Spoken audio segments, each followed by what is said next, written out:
जय महाराष्ट्र विद्यार्थी मित्रांनो, स्वागत आहे तुमचं खाकी प्रेमी या आपल्या यूट्यूब चॅनलवर। आज आपल्याला बघायचं आहे रेल्वेवरील क्वेश्चन, जो आपल्याला परीक्षेत हमखास विचारला जातो। 800 मीटर लांबीची आगगाडी ताशी 80 किलोमीटर वेगाने जाते। तिला 200 मीटर लांबीचा बोगदा ओलांडण्यास किती वेळ लागला? आपल्याला काय करायचे? वेग। पहिले आपण काय करायची? वेग आणि वेग नाही, लांबी आणि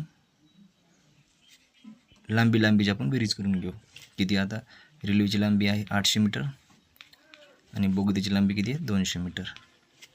किती झाली बेरीज? 1000, बरोबर। आता 1000ला आपण रेल्वेच्या वेगाने भागून घेऊ, म्हणजे 18/5। 0 कट,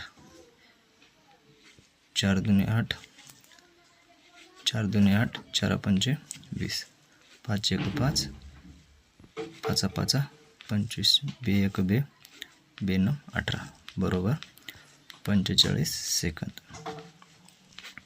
आपलं उत्तर आलेलं आहे 45 सेकंद। तर मित्रांनो, अशाच नवीन गणितासाठी आपलं चॅनल सबस्क्राईब करा आणि लेक्चर कसा वाटला कमेंटमध्ये कळवा।